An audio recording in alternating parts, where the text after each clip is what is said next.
Praise the lord. ఆత్మీయ జీవితాన్ని బలపరచుట కొరకు ఒక చిన్న మాట.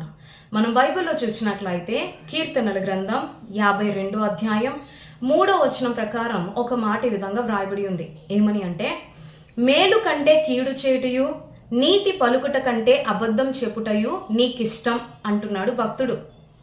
ప్రియ దేవుని బిడ్డ, ఈ మాట నీకు కూడా వర్తిస్తుందా?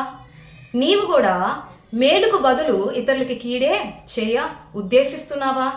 నీతికి బదులు అబద్ధములే పలికే వ్యక్తిగా, వాటిని ఇష్టపడే వ్యక్తిగా ఉంటున్నావా? ఒక్కసారి ఆలోచించు. ఈ మాటలు దేవుడు నీకే సెలవిస్తున్నాడు. ఎందుకు అంటే, మన దేవుడు, మనం సేవిస్తున్న యేసుక్రీస్తు మేలు చేసే దేవుడు, ఆయన మంచి చేసే దేవుడు, కీడుకు ప్రతి కీడు చేసేవాడు కాడు. అంత మాత్రమే కాదు, ఆయన నీతి కలిగిన దేవుడు, సత్యం కలిగిన దేవుడు. తన బిడ్డలమైన మనము కూడా నీతి సద్భక్తి బ్రతకాలని ఆశపడుతున్నాడు. ఈరోజు నీ జీవితంలో అబద్ధాలు కలిగి ఉండి కీడు చేస్తున్నావంటే అది సాతాను సంబంధమైన బిడ్డకి ఉండవలసిన లక్షణాలు. నువ్వు సాతాను మార్గంలో నడుస్తున్నావని అర్థం. కీడు చేయాలని ఉద్దేశిస్తున్నావు, అబద్ధాలు చెప్తున్నావు అంటే అబద్ధముల జనకుడైన సాతాన్ని నువ్వు వెంబడిస్తున్నావు. సాతాను వెంబడిస్తే వచ్చే మార్గం, వచ్చే ఫలం ఏంటి అంటే నరకం. నీవు నశించిపోవడం ప్రభుకి ఇష్టం లేదు కనుకనే ఈ సమయం ముందు మరలా ప్రభు నీకు జ్ఞాపకం చేస్తున్నాడు. కీడుకు ప్రతి కీడు చేయాలనుకోవద్దు, మేలు ద్వారా కీడును జయించు అంటున్నాడు ప్రభు.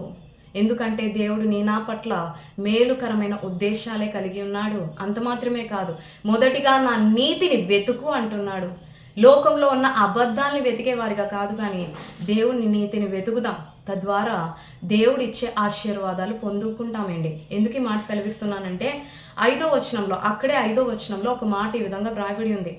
ఎవరైతే కీడు చేస్తారో, ఎవరైతే అబద్ధాలు పలుకుతారో వారికి దేవుడంట ఏం చేస్తాడు అంటే, వారు సదాకాలము అనగొట్టబడతారంట. దేవుని గుడారంలో నుండి దేవుడే పెళ్ళగిస్తాడంట ఆ వ్యక్తుల్ని. సజీవుల దేశంలో ఉండకుండా వారిని నిర్మూలం చేస్తాడంట. ఇట్టి ఉగ్రత వారిపై ఎడల నేను చూపిస్తానని ప్రభు సెలవిస్తున్నాడు.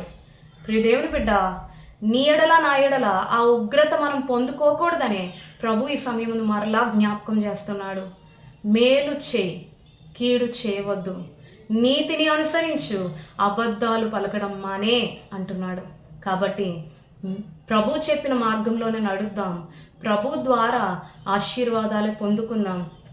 ఆయన ఇచ్చే నిత్యరాజ్యంలో చేరుదాం. అటువంటి గొప్ప కృప ప్రభు మనకి దయచేయను గాక. ఆమేన్.